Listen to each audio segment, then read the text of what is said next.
If Abby and Mo and Joe are feeling ready, I think we'll go ahead and get started. Although I've lost, oh, there's Mo. Everything moved around. So welcome everyone to the our webinar, the Master Recycler webinar tonight on how to support our local canner, and also more on the informal waste sector, and also even more on equity and inclusion in our waste collection system.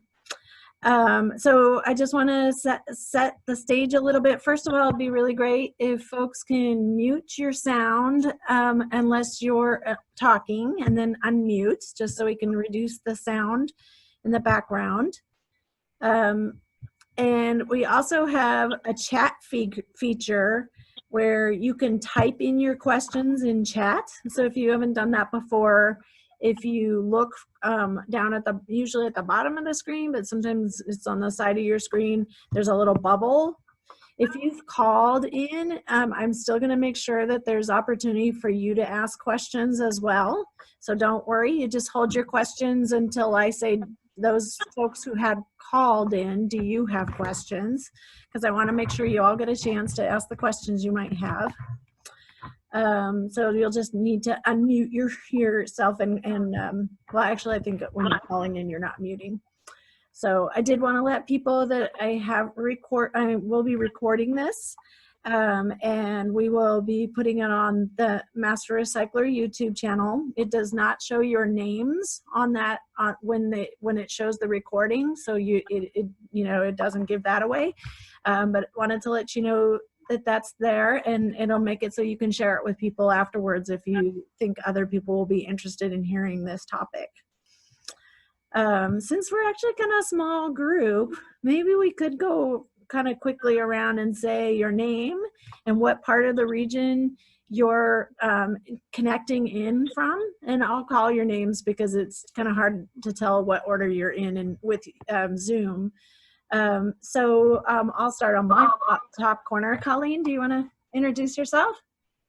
Colleen Johnston. I'm in Oak Grove, which is unincorporated Clackamas County between Gladstone and Milwaukee. And you're class 37? 37? 36. 36, yes. Thank you. Meg, you want to introduce yourself? Sure. I'm zooming in from Garden Home, Southwest Portland. And I was class of 69. Great. Thank you, Meg. Billy, you want to introduce yourself? Oh, wait a minute, Billy. We're going to unmute you. Hold on a minute. Well, can you unmute yourself? I'm trying, but it won't let me. Can you hear me now? Yes. Okay. Billy, Pacific Northwest here, Portland, Oregon. What else would you like? And you're class 76. Out of class of 76. Good. Yeah. Right. Great. Thank you, Billy. Alejandra, you want to introduce yourself? Sure. Hi, my name is Alexandra. I'm in Southeast Portland, and I'm class 75. Yeah. Thank you. And Tasha. I'm Tasha Johnson, class 66, and I'm in Hillsboro, Oregon. We've got the whole region represented here tonight. Lisa. Hi, my name is Lisa Arsenault, and I'm from Portland, Oregon, and I am class of 76. Yes. And Liz. Hi there. I'm using my kid's computer. I'm Liz Erickson, and I'm in Northeast Portland, and I'll stick with class of 64, but I can't guarantee that's correct. Sounds good. I think that's right. Yeah. Tosha. Hi, I'm Itasha, and I don't remember what class I am. It was the winter of 2008. Yeah, 72, okay. I think. Yeah. 72, yeah. And I'm in Northeast Portland. Yes. Thank you. Karen? I don't have my camera on, but this is Karen Levine. I live in Milwaukee, and I don't remember what class I'm in either. Okay, excellent. Welcome. Thank you. And Elaine? I'm not sure you're going to be able to unmute because you're doing it. This is your first time on here. So I'll do it for you. Elaine, this is Elaine from class 76, and she's in North Portland. Marnella?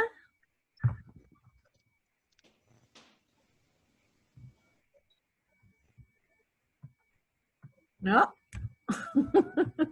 Okay, and who is 358? Is that Mr. Booker?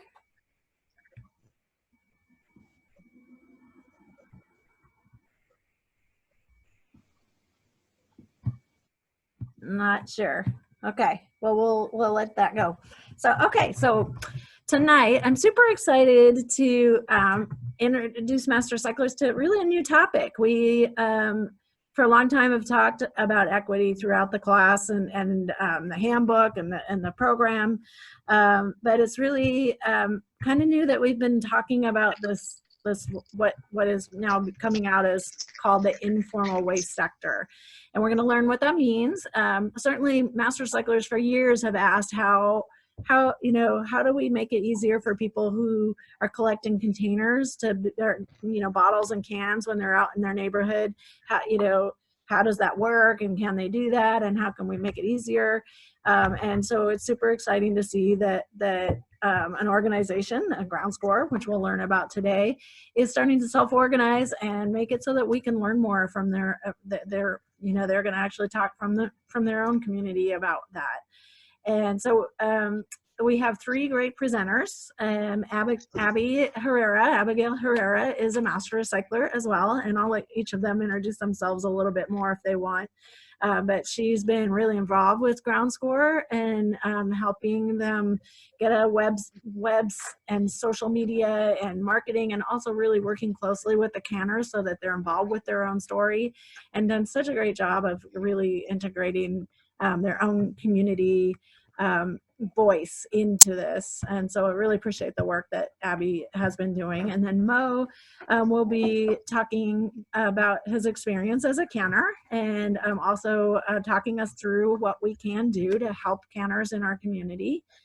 And Joe Davis is from the city of Portland and is contracting on work with us to do equity inclusion. And so she's been running the equity inclusion committee, which has several different components and projects, one of which is the informal sector equity work. And so, but she'll give us that context of all the work that she's been doing. So I'll let them also introduce themselves a little bit more as they each speak. So I'm going to get out of the way. Again, if you have questions, type them in, and I'll kind of filter through and look for questions. And Abby and Mo and Joe will take pause moments to let me pick some of the questions out of the chat. And so we'll be able to respond to people. Okay, does that sound good? Abby, you're up. Great. Gonna share my screen. Do you have any more that you wanted to say to introduce yourself? Oh, yes. Oh, wrong one. Okay. Yeah, so hi, my name is Abby Herrera, and I am also a master recycler. Oh, always tricks me. Okay. And I am also a master recycler. I was in class 72. And I'm here today with my friend and fellow Ground Score worker, Mo. We are just so delighted to be here to talk to you about the Ground Score program, a program that I've been really fortunate to be involved with since December, and also our new initiative, 10 ways that you can support your neighborhood canner.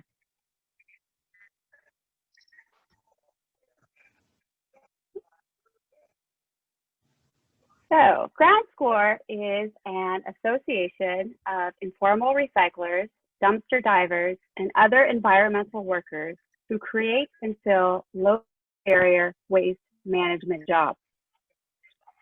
Ground Score Association is peer-run participatory program that is organized under the umbrella of the 501c3 nonprofit organization Trash for Peace, and is a collaboration between many local organizations that support the most vulnerable members of our community. We are radically inclusive and prioritize work opportunities for those facing work and housing insecurity. And our mission is to build a more environmentally and socially aware community while also changing society's perceptions of what and who is considered valuable. I have mentioned low barrier and radically inclusive, and I think it's really important for me to define that for you. Sometimes community agencies require folks to fit into a certain box in order to obtain services or work certain positions. And not all who seek job opportunities in our community are able to do that. Radically inclusive means community, the opportunity to break down the barriers that divide us, and no judgment. We support anyone who can show up for a scheduled shift with us or a meeting and take responsibility regardless of their past and where they are currently in life. And it's really important to provide low barrier job opportunities because it helps vulnerable people engage more with community. A low barrier job is a job that almost anyone can do, such as litter collection. And these opportunities are so important because it helps folks engage in work opportunities that they can then put on their resume or speak to when interviewing for formal employment. But Ground Score does so much more than just litter collection.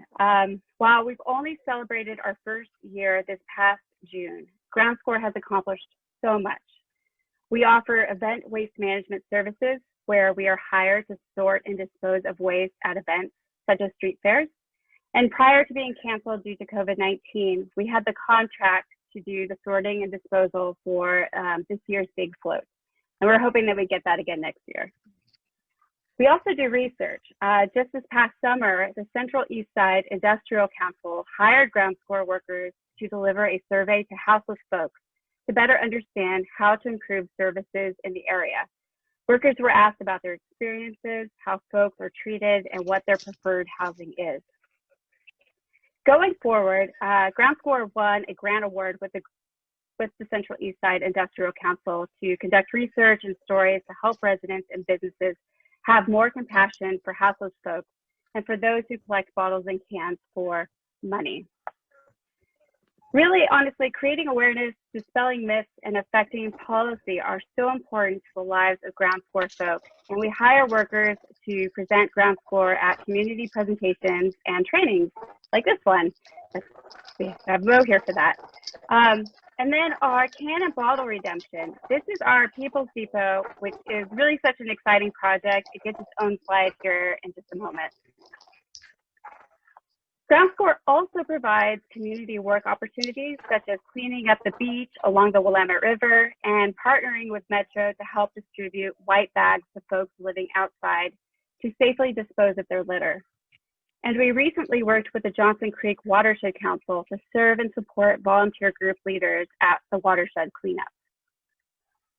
It's really important that Ground Score workers have a voice in policy changes. And this year we have advocated to keep public trash cans unlocked so that folks can collect recyclables safely, as well as advocating that any changes to Oregon's bottle bill recognize and seek input from all stakeholders, especially canners. And advocacy is one of the reasons why Mo and I are here today. And we are so excited to talk to you about our initiative, How to Support Your Neighborhood Canner, in just a moment. Now, I want to briefly mention that all of the jobs that I just mentioned pay $15 per hour for workers and $20 an hour for coordinators. And during the COVID emergency, we're actually paying each of those positions $5 more an hour. So canning for income is an example of an informal job. So waste pickers and street vending are two additional examples of informal work you may be familiar with. The informal economy includes workers who do not have employment-based social protection and enterprises which are not incorporated or registered. Global estimates on the size of informal employment show 61% of all workers worldwide are informally employed. There are so many folks in our community who recycle to make a living. Many individuals tell us that container redemption is an essential source of income for them because they lack economic alternatives.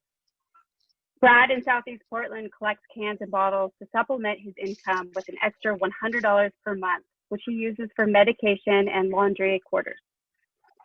And despite the risk of COVID-19 when it hit the globe last winter, many individuals continue to collect containers for deposit to meet their basic needs. In fact, we really saw this need for the critical income back when we witnessed folks standing in lines for hours at the bottle redemption centers across our state. The long lines at the centers clearly demonstrate people's immediate need for critical income source to cover basic human needs such as food, housing, laundry, sanitation, and water. The need for this critical income is the reason why Ground Score created the People's Depot. The People's Depot is a community-led, independent bottle redemption service born out of the COVID-19 pandemic when access to bottle redemption became limited and people were in need of this critical income. When the COVID pandemic hit, many grocery stores stopped accepting cans and bottles for redemption. And while the bottle drop redemption centers remained open, many folks were waiting hours to redeem bottles and cans. They were waiting in really long hours. I heard from some folks that people were waiting for 3 hours up at the Delta Park Bottle Redemption Center. And with so many countless Oregonians losing formal and informal livelihoods, bottle and can deposits are such a critical source of income for people now more than ever.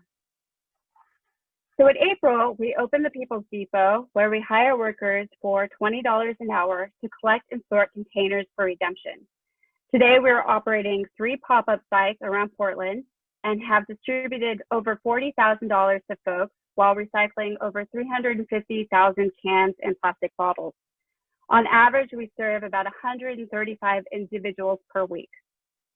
And while the 3 locations remain undisclosed to protect the participants who rely on this service, if there are any folks on this call who would like to access the People's Depot, I invite you to reach out to Lauren and she'll get you in touch with me.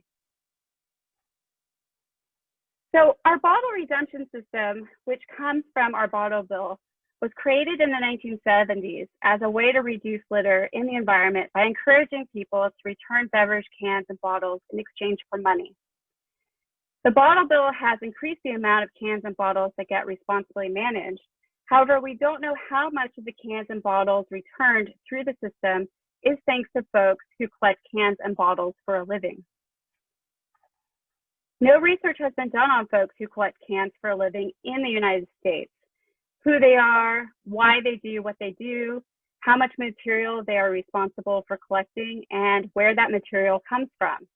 But we are hopeful that government and institutions will prioritize this research going forward. In the meantime, we are collecting data at the People's Depot to better understand the economic and environmental impact folks who collect cans have. And Ground Score recently found that nearly 52% of the containers redeemed June through August 2020 were diverted from waste. So this is found cans and bottles on the ground or within trash cans. 52% is equivalent to over 122,000 cans and plastic bottles, which is worth over $12,000. Now, I would like to take this presentation back to the canner who was at the heart of the advocacy work Mo and I are presenting tonight. Ground Score defines a canner as anyone who collects bottles and cans outside of their household for redemption. A canner can be either houseless or unhoused. Canners work incredibly hard and play an important role in our local waste management system. How can you support your neighborhood canner? Well, Mo here from Ground Score is going to share the 10 ways. Okay, Mo. All right, 10 ways to support your neighborhood canner. First of all, I want to recognize Johnny Rotten as one of our community group members that is the artist for all these that you're seeing here. Next slide, please. Keep bottles and cans accessible and safe to find. Leave cans and bottles, separate bags or containers, and place near your recycling bin in the same location every week. This separate the cans and bottles for canners' safety, and also it lets canners know that you're intentionally supporting them. And it just is a safer way to do it for all of us. Next slide, please. During COVID-19, set aside potential contaminated bottles and cans for at least 72 hours before placing out for collection. And this is the CDC guidelines, the latest on how to be safe with when we're processing the cans. Next slide, please. Share resources canners may be lacking, such as hand sanitizer and masks. And again, this is for safety reasons for all of us. Next slide, please. Help canners with outdoor access to soap and water for hand washing, and demand that redemption centers provide public hand washing stations on site. And this is, I would add to this one, I think gloves, if you put out gloves as well. I think a lot of canners like to use gloves every time they go in and get into a dumpster. All right, next slide, please. Get to know your neighborhood canner, introduce yourself. I think this is one of the most important ones. I can guarantee you if you say hi to your neighborhood canner and just go out and introduce yourself, their faces will light up and glow, and it'll help build community, and I just think it's a good way to go. Next slide, please. Acknowledge that canning is a job. Yes, it's hard work, and I say like, hey, it looks like your job's keeping you busy working out today, huh? I'd say it's a good workout for sure. Next slide, please. Stand up for canners on social media platforms like Reddit and Nextdoor on Facebook. And I think that once you get to know your canners, kind of share their story and show support, and I think it would be a beautiful thing to do. And next slide, please. Advocate to keep public, private trash and recycling bins unlocked. And earlier when I was introducing myself, I want to give a little history about Ground Score, and I kind of forgot to do that. I do go by Mo. I'm an incomplete paraplegic. I fell off a roof back in '99, and I kind of coached myself through my injury. At first it was Mo Better Now, and then it became Mo Edge Abled, and then I was able to kind of help heal myself with Mo Love Now. That was the highest soundbite I could come up with. And anyway, I found myself on the street in 2009, kind of fell off a roof and landed on the street. And that's when I came up with Mo Edge Abled, or Mo Abled instead of disabled. And anyway, I just kind of wanted to include that. And there was a group of us that in, I guess about 2012-13, we started staying in front of City Hall. And out of that group, we started a little tiny home village called Hazelnut Grove Village. And and then we decided from there that we wanted to do a march down to Salem. And that was last spring. And there was about 30 of us houseless folks that marched down and talked to the representatives and senators, and just wanted to kind of give our voice to everything that was going on and things that we had to deal with to raise everybody's awareness, see if they could help out the situation, basically. And out of that march, I think it was very empowering for a lot of us. And there was some in that group that started Ground Score. And that would be Barbie and Bob. They ended up having an interaction with the police. They were trying to get rid of trash and figuring out how to dump their trash, and the dumpster was locked and they couldn't get it into the dumpster. And therefore theirs were the make sure that they're unlocked, and advocate for that. And I'm glad it kind of came up on this slide, because that was kind of the beginning of Ground Score, was dealing with the locked bins. And out of that came the idea that they came up with Ground Score. And just wanted to give that brief history. Kind of turned up on this slide, and I guess that was organic and it worked out well. Next slide, please. Demand that government institutions research economic and environmental contribution that canners provide to waste management. And this one is very important. It's created 15 fair wage jobs, and since $40,000 have been distributed out to the most vulnerable in the local economy. And I just think that's a very, very good thing. It's helped lots of people. And in that, Abby also mentioned that the People's Depot canners provide economic and environmental impact. It's important to note that Metro found that 80% of the dumped trash is always is dumped by the house folks. Sorry about that. And so 80% of the trash they found out on the Spring Water Trail when they did the research, Metro did this research, and they found that it was by house folks. And I think that's a misconception. And that's also one of the goals of Ground Score, is to change the perception of who and what is valuable in society. And that's kind of where I gave a little brief history of my story and how we're evolving and building community and trying to change the perception of what's valuable in our society. All right, next slide, please. Advocate for canners. Contact Governor Brown's office at 503-378-4582 and share your support for the bottle bill. Recognizes and seeks input from all stakeholders, especially canners.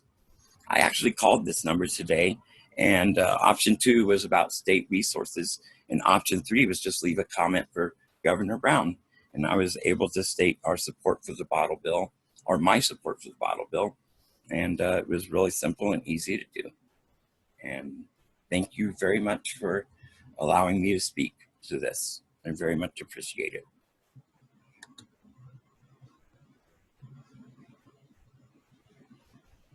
And on this, I want to introduce the video that we have from different canners. Is Latrice, Mike, and Shelby are all here speaking to what it's like to be a canner and their personal experiences. Take it away, Abby, please. Thank you.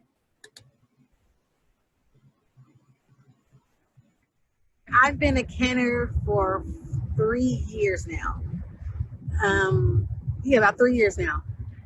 And I started in St. John's, where I was homeless for 3 years. And I just recently me and my husband just got us an apartment in Northwest, and I'm still canning, you know, regardless if I'm indoors or not. This is like a job. I told my husband when I first started canning that I was gonna make a career out of this, and this was gonna be a big thing. And so far, and it has, you know, and it's like, I love it.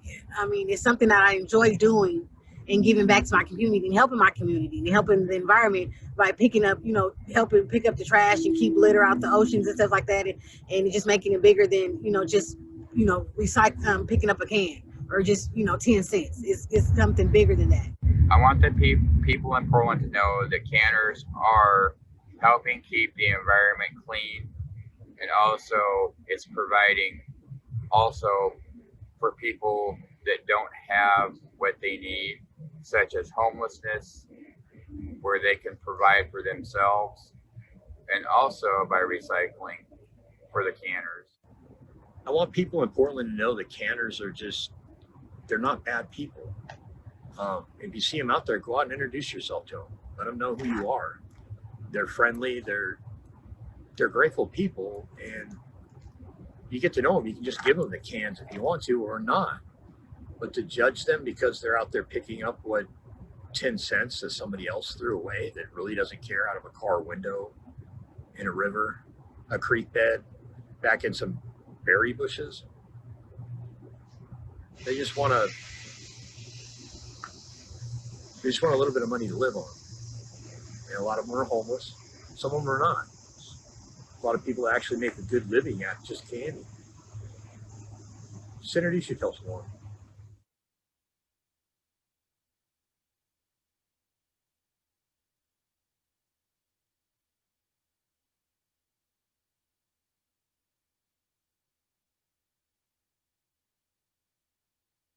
Hi, okay. So as a master recycler, I am going to be facilitating a work group that we're going to hope begins the beginning of October but the overarching goal that we're going to push this message about how to support your neighborhood canner all throughout the metro area. And this is a great opportunity for master recyclers to meet with me over Zoom, all of us together, maybe every other week for about a 2-month period, to think about tactics that, grassroots tactics that we can do to push out this message. So, and there are many different ways that you could participate in this work group. Perhaps you enjoy reaching out to the media, or perhaps you enjoy facilitating online presentations like this one, or you like to post on social media. And there are just many different ways you can get involved with this work group, and these goals that have been put here can definitely be reworked. And if you're interested in participating in this work group, feel free to reach out to Lauren after this presentation, and she'll get you in touch with me. And if the work group is not something that you are able to commit to at this time, but you still want to help push out this message about 10 ways folks can support their neighborhood canner, we're going to be sending out the slide deck after this presentation. And if you just toggle to this particular slide and then hover your cursor over the hyperlinked words, you'll be able to download some assets from our Google Drive that you can post on your social media, or if you have like 6 friends that you want to share this message with, you can print off 6 flyers and do that. And we would really appreciate that, because we are such a grassroots organization. And speaking of organization, this is Ground Score. As I mentioned earlier, we are a peer-led initiative of Trash for Peace. You can learn more about Ground Score at the Trash for Peace website. We are also on Instagram at groundscore.association. And if you Google Ground Score Association and Facebook, you'll find us on Facebook. If you would like to donate to the work that we're doing, you can do so at Trash for Peace's website. And know that if you designate Ground Score in your note, that donation will go to Ground Score. And we're also accepting donations of aluminum cans and plastic bottles at our People's Depot. And if you would be interested in making a donation that way, just go ahead and also get in touch with Lauren, and she'll put you in touch with me.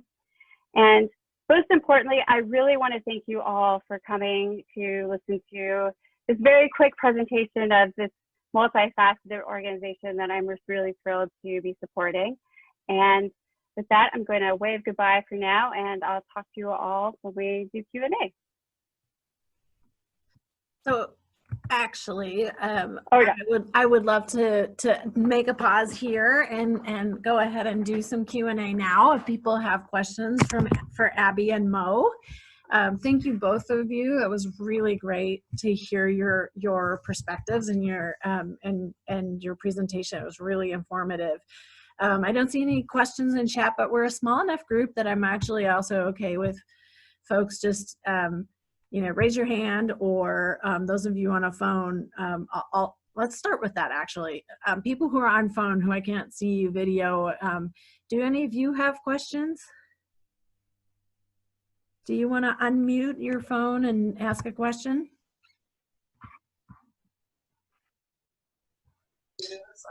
I have a question, and this is Stacy. Can you hear me? Yes, Stacy. Okay, hi. So I know, I work at Clackamas County, and I sometimes get phone calls on people calling saying, hey, what do I do about the people coming and getting the cans out? And I'm like, oh my gosh, really, we're going to talk about that. Just let them be and let them do it. It's supporting them. But it's one of the things that do come up in those conversations is like if there are rules that say that once an item is in the bin on the side of the street, that it's technically the property of the garbage company. And I'm wondering if there are, and this might be more of like a broader metro question, maybe something that governments can think of moving forward, is removing that possibly from the franchise agreements, or just making that, I mean, You know what I'm saying? I'm Yeah. curious if that's being talked about elsewhere. Well, it's a really great lead-in, Stacy, for what Joe will be talking about next, because that is Wonderful. exactly what the city of Portland is exploring, is those kind of questions, and we're trying to map who would be responsible for some of those. So let's see if Joe can start answering what you're asking. So Wonderful. Thank you. Yeah. And can I add to that? Is that part of scavenging? Like, is that what we're talking about when customers or residents are complaining? Stacy, I don't know if it's Stacy or Lauren or Joe, but is it scavenging too that we're talking about and trying to destigmatize that? Yeah, I would say that. Yeah. And I'd love to hear from Abby and Mo as to whether that's a phrase or, you know, if that's what they would consider a proper use of the language of what they're doing. Do you consider it scavenging, Mo? I don't know. I'm not so good on labels and forming it. Like Abby might be able to answer that better than me. Yeah. One thing I do want to add, though, is that we really stress leaving a place cleaner than when you got there. And we were going to put out these gorilla stickers that Johnny had made up that was just informing canners to make sure that they keep the place clean. And if anybody went into can, they would see that. And hopefully if they weren't part of our group, they would just see that sign there and they would remember to leave it cleaner than when they got there. I just wanted to emphasize that a little bit. Right. Where are you? Since you're already unmuted, Mo, although you're quick, Karen had a question for you about how do you introduce ourselves to canners? We only seem to come by in the middle of the night. That's a good question. I guess I guess you wouldn't run into them if they're in the middle of the night, unless you're out taking the dog for a walk. And if you see somebody in the daytime, and they're coming in the daytime, I guess that's when you would do it. And that is a good point. And thank you. Yeah, different people come at different times. In my neighborhood, I have two people that are always in the middle of the day. And now that I'm working from home, I've made it a point to go out and check in with them. But I couldn't before because I was at work when they were doing it. So yeah, you may have different. Yeah, and I used to know guys that would sleep until early evening, and then that's when their work shift started, when they would go out at 10 o'clock, 11 o'clock, 12 o'clock, when everything closed up. And boy, they'd make bank real quick. They would hit all the bars when they closed, and they would make bank real quick. So a lot of canners, a lot of the canners we work with are very strategic. They have maps of when all of the waste collectors come to a particular neighborhood, and as everybody is mentioning, they start so early in the day. They'll start at like 3 or 4 in the morning. And to answer your question about how to introduce yourself to your neighborhood canner if they're coming so early in the morning, you can leave notes. My neighborhood canner in Coley, she only speaks Chinese. And fortunately, my very good friend and neighbor is Chinese. And so we worked to write her a note, and I would just leave the notes for her. Right. One, Etosha asked, and maybe you can answer to this, Abby, is what is the funding sources for Ground Score? Yes, we've been very grassroots and scrappy for the first year. We received a really great grant from Metro that allowed us to do a lot of organizing. So Metro covered our monthly meetings, and that included lunch, which was so great. And then we've also picked up other contracts such as cleaning after events and street fairs. And so we received funding that way. And then when COVID hit, we were able to get 2 emergency unrestricted grants that has really helped. And then the City of Portland's Emergency Management Department is also funding right now the People's Depot. So a similar question to how do you introduce yourself is how do I know if I have a neighborhood canner? How do I know if somebody is canning in my neighborhood? I would say you would probably hear somebody maybe rummaging through your recycling, or pushing a cart that clinks if it's really late at night or early in the morning. That would definitely be a good hint. But I think that after a while, you would really start to notice if you have a neighborhood canner, because you're going to see somebody working really, really hard at the same time every week. If you just happen to be around. Of course, if you're sleeping or if you're at work, you're not going to see them. I might also add to that, the one thing we've been really talking about with the work committee is that there's a whole spectrum of ways to be canners. And so, there are people who can only within the people they know at church, or the people who they know in their neighborhood or their family. And so they go drive around. And so you wouldn't know that your neighbor next door is a canner if that's the case. But often if you put out cans and you find them gone, then you know you have a canner. Well said. Well said. Yeah, my question was because I live in a building and we have a special recycling place, so which is closed. So it's like, how do I know if I want to separate the cans and the bottles? Who should I give them at what time? So like to coordinate that instead of leaving it here inside the building. Yeah, I think that some of my suspicion is that in like downtown areas or where there's lots of apartment buildings, that canners are probably more dependent on the public right-of-way containers. And that's definitely what the research is showing so far with the People's Depot, is that's where most of the cans are being collected downtown, is in the containers. Because as you point out, the containers at home in the apartment buildings and are not accessible to people, so it's kind of hard for you to be able to do it. But you can bring your cans down to the Ground Scores People Depot if you're wanting to help them out. Yeah, true. Okay, so let me see if there's any more questions I see in chat. How do you recruit people to work at the People's Depot? Abby, you want to take that one? Yeah, we like to hire folks that are living within that area. And so right now we're in North Portland. We're down by the waterfront on both the west and the east side of the river. And in all three of those areas, we have a combination of longtime ground floor workers and then folks who are also canners who live in the immediate area and we're looking for work. And it's really been wonderful to see those folks actually move into the ground floor community. They started with the People's Depot and now they're attending our monthly events or monthly meetings. And Mo, do you have anything to add to that?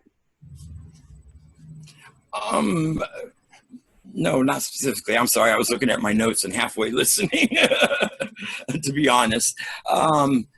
No, I don't actually, and thank you. Okay. Excellent. Well, why don't we go ahead and have Joe take the next presentation. Do you want me to do the slides, Joe, or are you sharing? Well, before I started talking, that is first. I think I can control for now, Lauren. I don't have too many slides, so I think I'll be okay. Okay. So thanks for having me, everyone. My name is Joe. I use she, her pronouns. Do you think that you can speak a little louder? It's a little hard to hear you through the... Yeah. How's that? Is that better? Yes, thank you. Okay, cool. Let me go to slideshow here and make sure that this looks good for everyone. Is that showing up okay for everyone? Yes. Okay, cool. So just a little bit of intro for me that I think is somewhat important because it gives you kind of the context of how I've been approaching this work. I'm actually new to government and I'm new to the garbage sector as an industry. So my learning curve since the end of January, which is when I joined the City of Portland Bureau of Planning and Sustainability, has been quite steep. So I do bring a strong equity focus. I've been involved with many organizations in Portland, and at the latter part of my previous career, which was in banking, I spent a lot of time working with organizations and businesses that had a social justice and racial equity focus as a banker, as a business developer. So I bring those things to the work, but like I said, I'm very unfamiliar with the industry. And in a lot of ways, I think that's actually a good thing because it allows a fresh perspective. And I don't know about you guys, but change can be really hard. And if you're just comfortable and used to the same systems, it's hard to identify those areas that might need improvement. So just a little bit of context from where I'm coming from. Here's what we're going to cover today. So I'm going to talk just a little bit about the background of the work, how the first phase has gone, how the second phase has gone. We'll look at some looking forward stuff and then open it up to questions and answers. Hopefully I'll have some of those answers for you. If not, between Lauren and I, I'm sure we'll be able to provide that info. So let's see, how do I even start? And I struggled with how much detail to give in this presentation. So bear with me as I'm hoping I strike a good balance between big picture, but also some good granular information. So waste equity came about back in 2016. We had one of the only hauling, actually, let me back up. I want to make sure everybody understands how the hauling industry is set up in Portland. Do we understand kind of the difference between like the commercial and the franchise system? And I can't see everybody's participants, so I'm going to scroll through and look for head nods and stuff like that.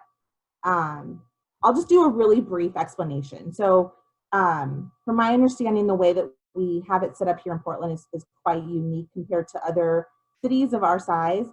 So we have two spheres. So we have the commercial sphere, which serves businesses, and we also have multifamily that fits there. So apartment complexes, multifamily housing. And then there's the residential side, which is served by a group of franchise companies. So these are franchise contracts that are awarded by the city of Portland, and the city sets the rates and maintains the service relationship with the community. And there's a lot of details there in terms of how the contract's executed. I'm not going to spend too much time talking about that. But the important part to realize is that the open market is that commercial business and multifamily. Another important part to remember about that is that those rates are negotiated between the customer and the company. So it's a very different marketplace in terms of how rates are set. Different competition, big companies, small companies. So that's an important framework to understand this work. So I'm going to be talking mainly about the franchise system because the way that this work originated was one of our haulers in Portland came to city council and say, hey, what's up? Why is there such a lack of diversity among the business owners that are allowed to participate in this really lucrative sector? And so through a series of meetings and conversations and a lot of work done by various parties, city council did pass an ordinance that dictated two goals. So what council wanted to see was an increase in minority and women-owned businesses that participate in the sector, and then also some goals around workforce diversity. So in 2008, the city of Portland entered a process where they were able to get a class special procurement granted. And without getting into too much of the technicalities, what that gave us the ability to do is kind of fast track these minority owned and women owned businesses during the bid process of these contracts. So we kind of jumped ahead and said, okay, we're going to prioritize these businesses through the special procurement process. In 2018, a document was formed that came out of the franchise review and the city council ordinance called the Waste Equity Work Plan, which has different goals around waste equity. We're looking at building a program that would offer technical and professional services to a new business that might be interested in exploring hauling as a business, and a couple other things that I'm going to get into a little more detail as we move along through this presentation. Let me move this so you can see it.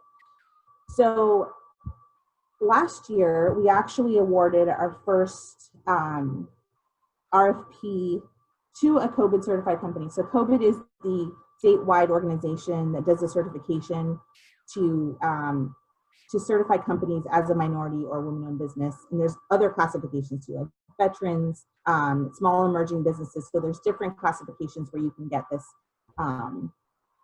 certification from the state. So one of the things that the city is doing right now, which is kind of a parallel effort, is to install public trash cans in areas that haven't been served before. So East Portland was one of those geographies that we were able to award that contract to a COVID certified company through that special procurement process. And then this year, when I joined the city, we started a waste equity advisory group. Meeting started in February, and the idea behind this group is to bring together various stakeholders to discuss what waste equity means and to set goals and metrics and to oversee the work of the city. So we've tried a couple different things. The first approach was a broader approach. So we brought in multiple stakeholders. We had representation from large and small haulers. We had community groups like Trash for Peace. We also had some paid equity consultants participate and also some paid consultants. So as I mentioned earlier, the goal was really to provide some oversight and accountability on this waste equity work plan. We had 6 meetings. They went okay, I would say. It was a good space for meaningful conversation and relationship building, but some of the challenges that prevented us from getting into more of the detailed work was that there were some power imbalances. So imagine having big corporate players interacting with their own set of goals and priorities, and also smaller community groups. So we never really were able to dig into some of the more meaningful conversations. So a couple months ago, we switched gears and we decided to form smaller work groups. So this is going to allow us to do the work a little bit more efficiently, and in my opinion, it centers equity in a better way because you get rid of some of those power dynamics that offer the opportunity for some more honest conversation. And the goal isn't for these smaller groups to have any decision-making power. We're going to develop recommendations to take back to the larger group, but we just weren't quite getting a ton of conversations past really surface level at the bigger group. So another thing that came through those first 6 meetings was a little bit of an expansion of the scope of equity. So there were some key players, specifically Trash for Peace, that they're involved in those conversations that really pushed the idea that we need to look broader than just beyond the businesses. So it's really important to do economic development work, but it's also important to acknowledge the full system and how folks are contributing and looking for opportunities to not only acknowledge but also create pathways for economic development for the informal sector. So I was really pleased that piece came into the conversation, and we've been doing a lot of really great work in that smaller group, which I'll get into in a couple of slides here. So here's kind of a bigger picture of the topics that we're tackling in these smaller groups. So the first rung here, capital access and opportunities in affordable housing. So one thing we know that's a big barrier for organizations that want to get into this field is financing a truck. These trucks, brand new, are hundreds of thousands of dollars. You can get them on the used market, but they're still very expensive. So how do we create opportunities for businesses that are either starting up or more likely are already established and looking to expand into a different arm of income? So that capital access group is going to be having conversations with lenders in town, not just within the traditional banking system, but also outside of the traditional banking system, to help these organizations figure out what the pathway is to financing these trucks. And the idea is for this potential borrower to be able to go to a bank or a lender and say, hey, I've got this contract in hand. I'm working with the city. I'm getting some professional and technical assistance. And that should mitigate some, but not all of the risk. But there is something very appealing to a lender who sees someone that's having that contract brought to the table. The opportunities in affordable housing is another exploratory group that we're trying to leverage the upcoming opportunities that are coming to our communities through the affordable housing market. So how do we hook up haulers to these new residential areas and develop relationships with the Housing Bureau and the contractors and get ahead of the game and say, hey, you know, we're trying to meet these goals. A lot of contracting companies now are really focused on meeting equity goals too. So how do we develop those partnerships where we can position these companies that we're trying to help to have those opportunities? The informal sector, which is what we've been talking about a lot today. I have a slide devoted to that, so I'm going to skip that and we'll go into detail in just a minute here. Performance metrics. So, you know, it's one thing to say you want an equitable waste system, but we all know that it's about accountability and measuring. You can't just say you want something, you actually have to talk about how you're going to measure it, setting goals.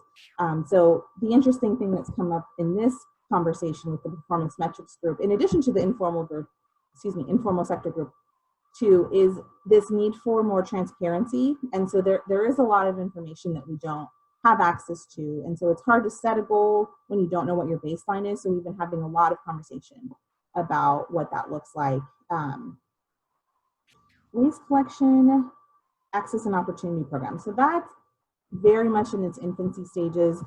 There is a desire to create a pathway for these businesses where we would support them through the bid process. We would offer some professional and technical assistance. So maybe they have a business, but they don't know anything about dispatching. So really giving them the sector specific skills and information, but also just at a broader level, helping them access the resources, which we're very lucky in Portland to have a lot of professional and technical service providers that coach and mentor companies. So really like making those connections happen and helping them grow their business. I would like to see us approach this using a pilot. So instead of creating a program and then expecting folks to come in and kind of fit them in, I think that the more realistic way would be to actually position someone to go through a pilot so that the city can learn from that hauler and build the system that way. Because we don't know what we don't know, especially for these companies that are starting out. There's not going to be very many opportunities. You know, we're trying to create more opportunities like the public trash can system where, you know, there is this tension between existing haulers thinking about their bottom line, rightfully so. You know, new entrants into the market, what does that mean to their income? So, you know, the city's looking at things like internally, we have a big contract with one of the big haulers. How do we potentially break up that contract into 6 separate contracts, because that contract covers 6 of our bureaus? So we're trying to create a bigger pie by focusing on these opportunities, but inevitably, you know, there is a finite amount of business. So really talking about what does it look like to be equitable, knowing that, you know, that there are finite opportunities. And then we talked a little bit about the city's facility contracts just now in terms of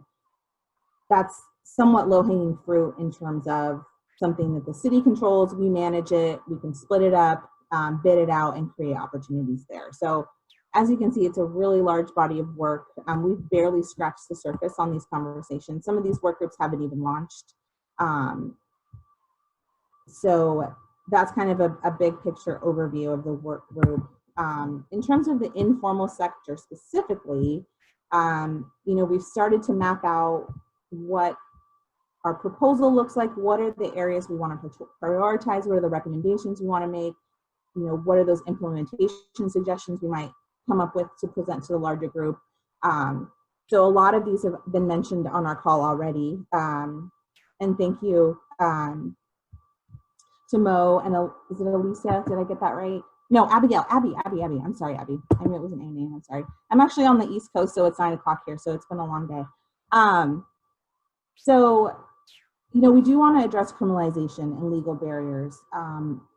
There is an understanding that the city isn't necessarily enforcing those rules, but until it's decriminalized entirely, you know, there is that level of risk for our vulnerable populations. They're already vulnerable for multiple reasons.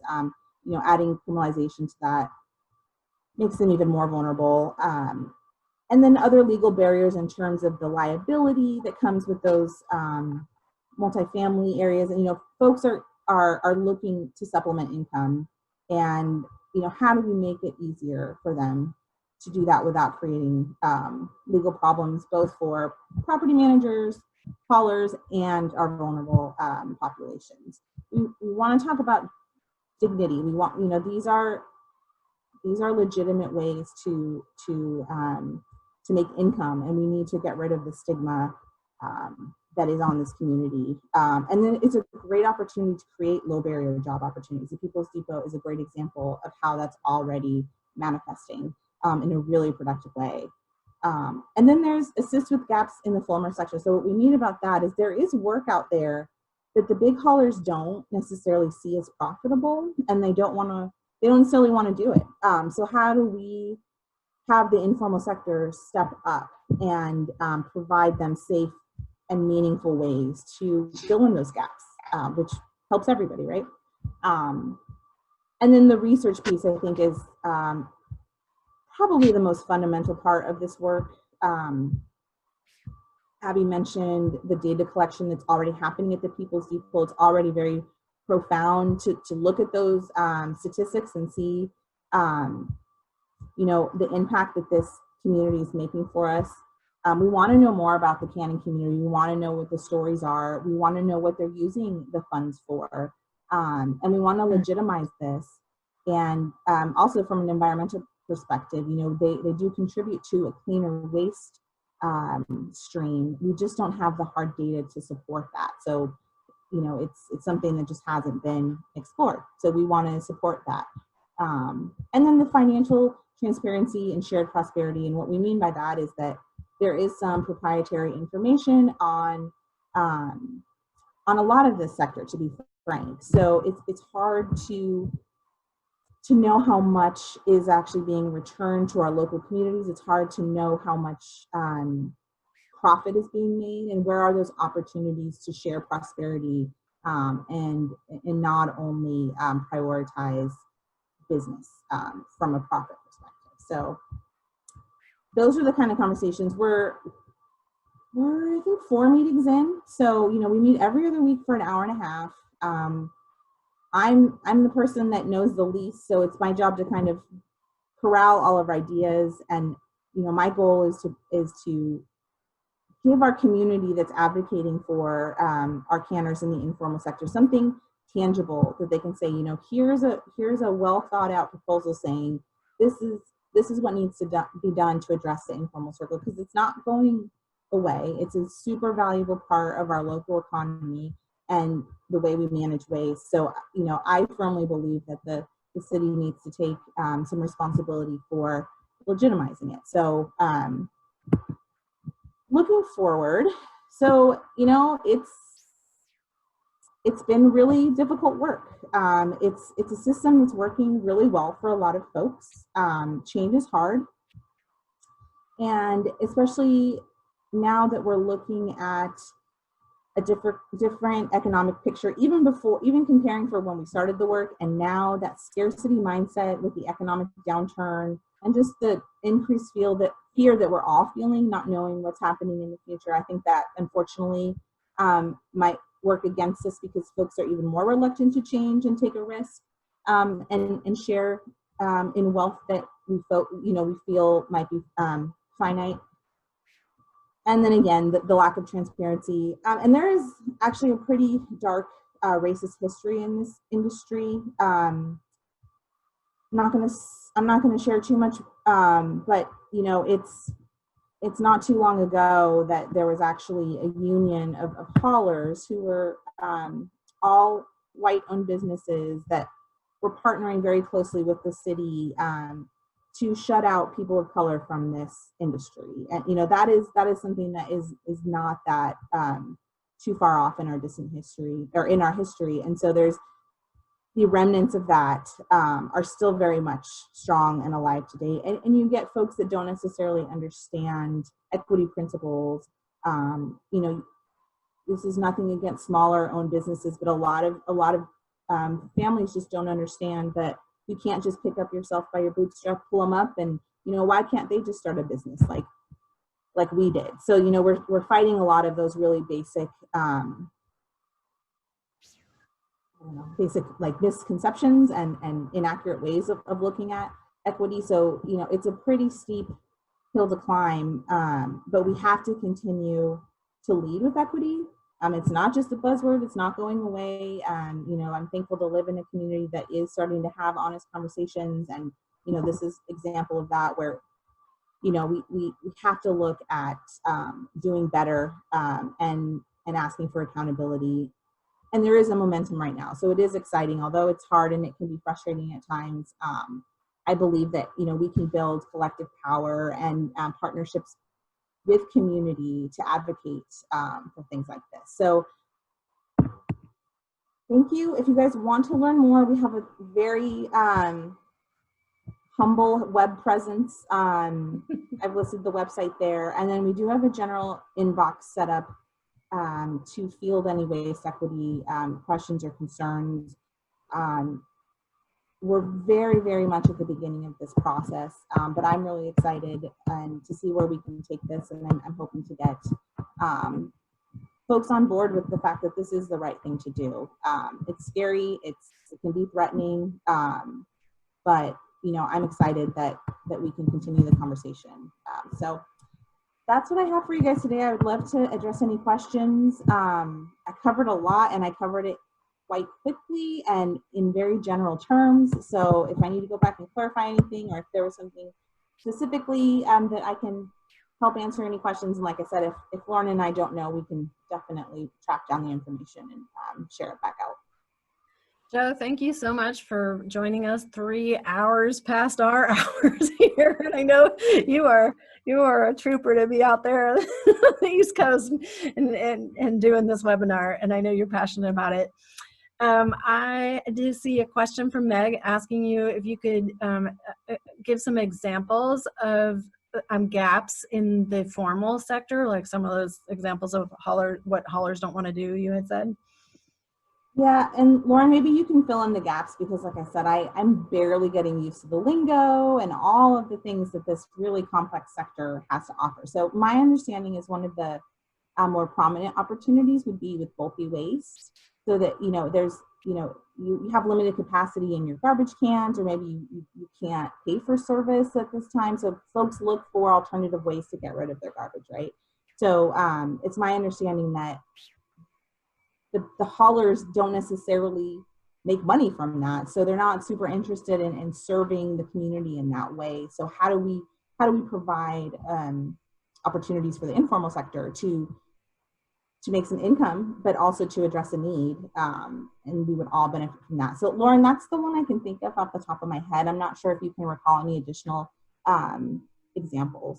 Yeah, so bulky waste also, it's coming from many different directions, and so especially bulky waste that's been abandoned in green spaces or in alleyways are especially something haulers are not interested in participating in helping with, but also collection events. You know, local jurisdictions are trying to have events where that happens, but it's just a little drop in the hat, and it's hard to get haulers to play in those collection event games. And multifamily settings, bulky waste enclosures are always a big problem, and so that's kind of just expounding on the bulky waste. But another key place we're talking about is litter. Right now, Trash for Peace points out regularly that, you know, we have a huge litter problem, and yet we are depending on volunteerism to solve for it in our region and in our state, and so could it not be a good entry-level job to be working on litter and really tackling it? So those are the key ones we're finding now, but that's actually one of the things we want to do is map more some of those gaps that might exist. Yeah. Are there other questions that people have? You wanna ask, Liz? Yeah, I think both for ground score and the work that you're talking about, Joe, are you looking to other communities or best practices? Or are we charting new territory in all of this? You know, I'll give it my best shot. I think that the international community actually has done a lot more than we have at the national level in terms of legitimizing and recognizing that the informal sector. But that's, I mean, for very different reasons and very different factors that are contributing to that. So we are considering looking at those international models. Nationally, you know, there's some work being done and some research, but I would say this, you know, this isn't something that has been well researched or supported. So in a way, we have some body of work that we can pull from, and definitely great subject matter experts. I think that there are some great folks out there that have the knowledge, but this would be a really cool way to consolidate some of that and make some recommendations. And then Abby and Lauren, I'm sure you have more to add to that.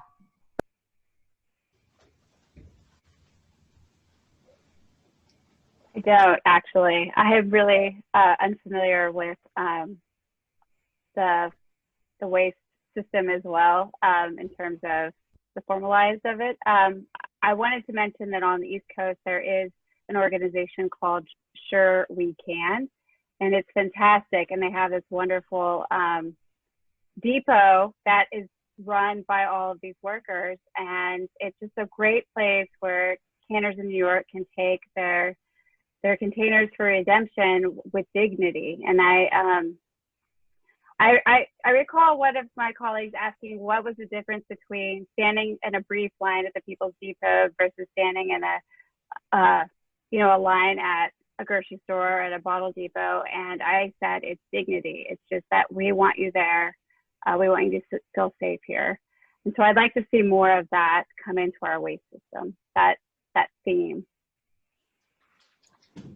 And on that note, I just wanted to add that I feel like the people that are growing inside a Grand Score, they're glowing, the energy feels, I just feel the energy getting more positive and people feeling empowered and are healing. And I don't know, it's just beautiful to watch that people are feeling part of something bigger than themselves. And it's just beautiful to see. I just wanted to add that.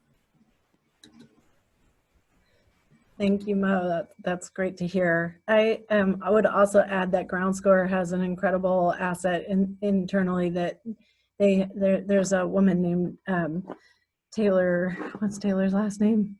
Help me. Taylor Cabot. Thank you. Cabot. Yeah. And she actually does extensive research around the world. She specializes in Africa and India and in the United States in understanding informal sector, and has been an advocate for a very long time, but also is doing extensive research. And so they are really helping inform our committee as well. And I mean, Taylor is a powerhouse that really is doing some amazing research. And so hopefully soon we'll know more about what Taylor knows. and Taylor is speaking at the Association of Oregon Recyclers on this topic as well. So if you might look for that on there if you're attending that conference. Other questions? A representative from Sure We Can is also presenting with her at the AOR presentation. Great, thank you, Abby. People can either type or raise your hand if you have some more questions. Tosha? I'm just wondering when she's doing that speaking, because I just got an email about getting a scholarship for that conference. So do you know when that happens? I think that one was, they had to move a bunch of them because of the fires. Do you have that, Abby? So I'm just looking at my email right now. I know it's at the beginning of October. Let me look for it really quick and I'll put it in the chat. Perfect, thanks. And Tosha, if you missed the live session, you can pay a reduced fee to watch the recording. That's right. That's true. Yeah, for all they're throughout the conference, because they're going virtual. They're like, sure, we'll just make it available. It's available through to the end of, I think, June for all of the videos that they have. Any other questions for Joe or Abby or Mo? Stacy, I'm sure you're quietly taking lots of great notes. I'm excited to have Clackamas here to hear about this, because we've been talking a lot about this. This isn't just Portland, and some of this is you all might remember in the class that Portland's collection system is a little different for businesses than it is in the rest of the region, in that the rest of the region franchises are set up for business as well. So this is, some of the work that Joe's doing could actually speak to business accounts in the rest of the region as well, and can inform it as we move forward and share what we learn in Portland. Wow. I'm very excited by all this and about the possibilities, but I don't have any questions right now. Yeah, I just put you on the spot to tell you that. I know you're watching. I hope you're listening real good. I'm listening. I got my notes. Yep. All right. Well, here's the, thank you, Abby, for hunting that down. It's October 6th from 10 to noon is the time that the Taylor and Laura Gertner from Trash for Peace will be, and then also a speaker from Sure We Can? Yeah, that's a great name. Si se puede. So, okay, waste picking and the ethics of access to waste is the name of the webinar. Thank you, Abby. All right, so I am gonna, I did record this, and as I mentioned before, in case you came in later, your names do not show up on recordings, so you don't have to worry about your name showing up, but I'm gonna put it on the Master Recycler YouTube channel, and I will also, I know who is here. I will count your presence as Master Recycler hours. You don't need to report your hours for this. I'll have put you down. But I will be sending out the PowerPoints what we saw today, as well as the outreach kit. I really encourage you, if you got inspired, to join Abby's crew and spreading the word and helping us get this message out about how to support our local canners. It will count as Master Recycler hours, of course. But even if you just use the flyer kits and all of that, that counts as Master Recycler hours to spread the word with the materials that Abby has prepared for you to spread out in the community, be it your social media or your local library or wherever you're out and about, as you're all doing great things already in the community. So again, I want to thank you, Mo and Abby and Joe, for presenting today. Is there any final words anybody wants to share? I just wanted to thank everyone for allowing me to be here, and I just feel blessed to be able to be here. Thank you so much. Thank you, Mo. Mo mentioned, what is this Master Recycler thing? So I think we have somebody, as soon as Master Recycler classes are on board again, Mo is going to be a Master Recycler. Yes, I'm very much interested. Thank you. You're already a master at recycling, it sounds like, but we'll put a badge on you. Yeah, there's a lot to learn. I want to learn about all the little details, and thank you. Yeah. Very much. Great. Abby, do you have anything you want to add?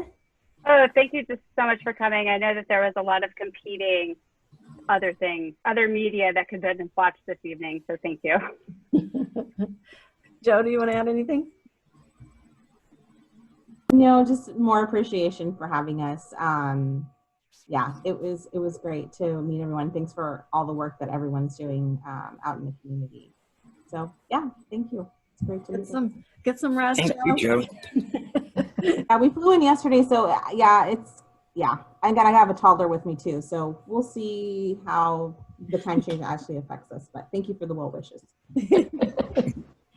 Thank you. Everyone, please take good care of yourselves and your families and your communities, and I look forward to the next time that we get to connect. Thank you. Right on. Aloha. Thank you. Hello. Right on. Bye.